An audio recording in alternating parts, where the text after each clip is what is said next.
few of you may remember that some years ago I dared review the second Charlie Brown's Valentine's Day special, A Charlie Brown Valentine, which was also the very first post-Schultz Peanuts special ever made. And it showed.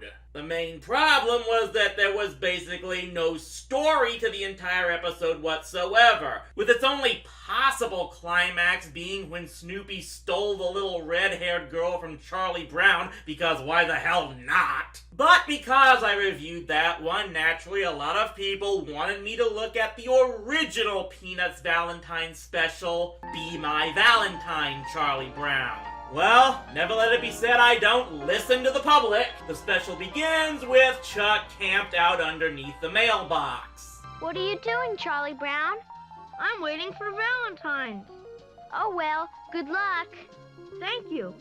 You'll need it. She is just so charming to the last. And then we get this shot of Snoopy apparently trying to play Cupid. I'd make a stormtrooper joke here, but those are way passé. And I've always liked the theory that the stormtroopers were missing on purpose anyway. At any rate, Snoopy decides to take a more point-blank range. Now, the main story of this episode doesn't actually focus on Charlie Brown, but on Linus, who appears to have gone all hot for teacher toward Miss Othmar. Yeah, that's not creepy in any way whatsoever. I think I could spend my whole life here and still never get a Valentine. Valentine? That's it. I'll get Miss Othmar the biggest Valentine there is. That'll show her how I feel about her. You know, the worst part is I know that South Park did an episode that made this concept even creepier. We then cut to Lucy trying to get all romantic on Schroeder again, and this time she doesn't take his ignorance very well. You know the tortures of the memory of a lost love? It's awful! It will haunt you night and day. You'll wake up at night screaming. You can't eat. You can't sleep. You'll want to smash things. You'll hate yourself and the world and everybody in it. Oh!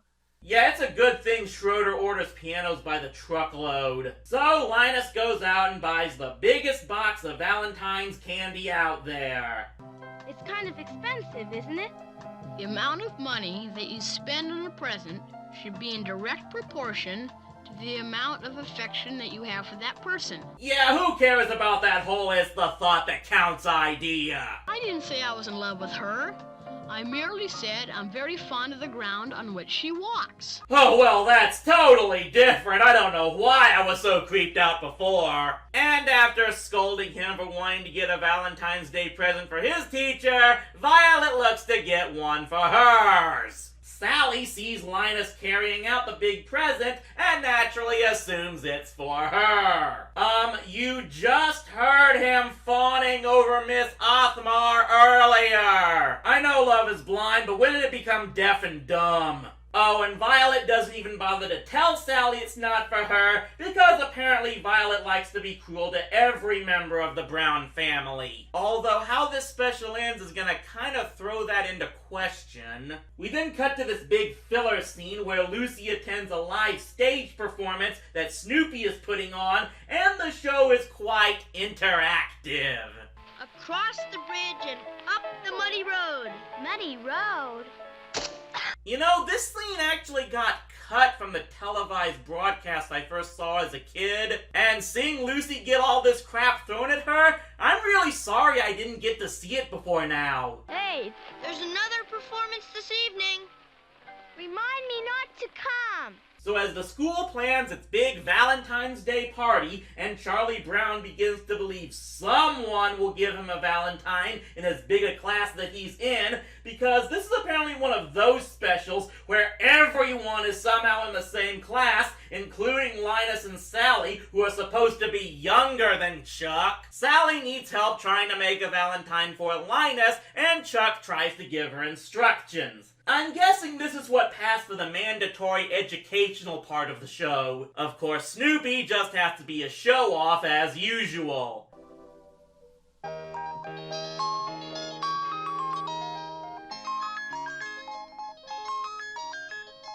Then he ends up making a more simpler Valentine for Woodstock.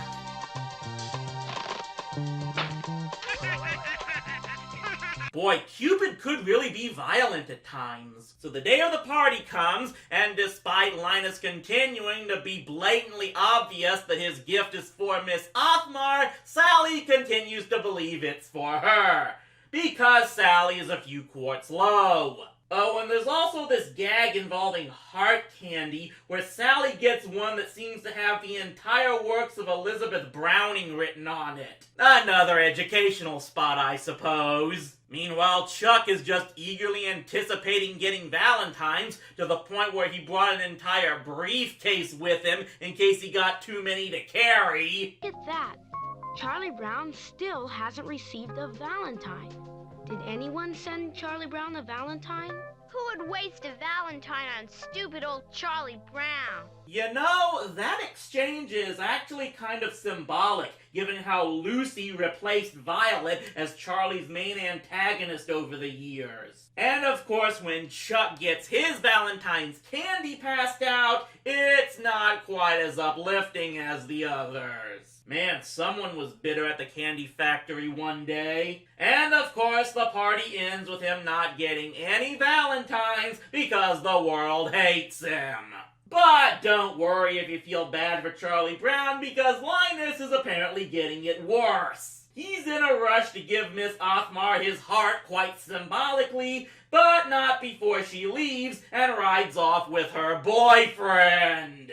So both Charlie Brown and Linus end up spending their Valentine's Day like so many others.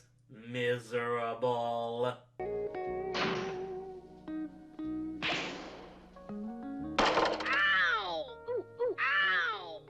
And this one is for Valentine's.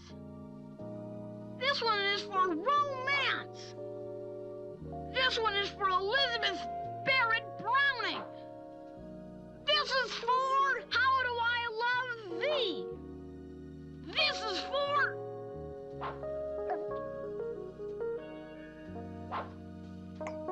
After a scene where Woodstock gets his Valentine's revenge on Snoopy, we get Chuck waking up the next day and again getting a sliver of hope that maybe someone like that little red-haired girl maybe did send a Valentine and it just arrived late. Yeah, maybe you should take what you can get. I hate Valentine's Day. Join the club, Chuck. But lo and behold, who should suddenly show up with a change of heart but Violet? Here, I've erased my name from this one. I'd like you to have it. Hold on there. What do you think you're doing? Who do you think you are?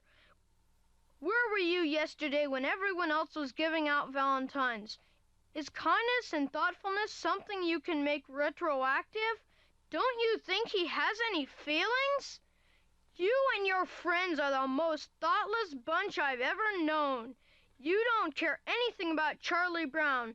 You just hate to feel guilty. Why do I get the feeling Schroeder would spend all of his time on Tumblr nowadays? And he's also kind of a hypocrite in doing so, given that, you know, he didn't give Chuck a Valentine either! But Charlie accepts the card from Violet, much to Schroeder's chagrin. And to be honest, it starts making him feel good and looking forward to the future. Maybe this is a whole new trend for old Charlie Brown. Maybe this is the start of something big. Maybe next year I'll get a whole bunch of Valentines. Maybe next year I'll need 3 briefcases instead of 2.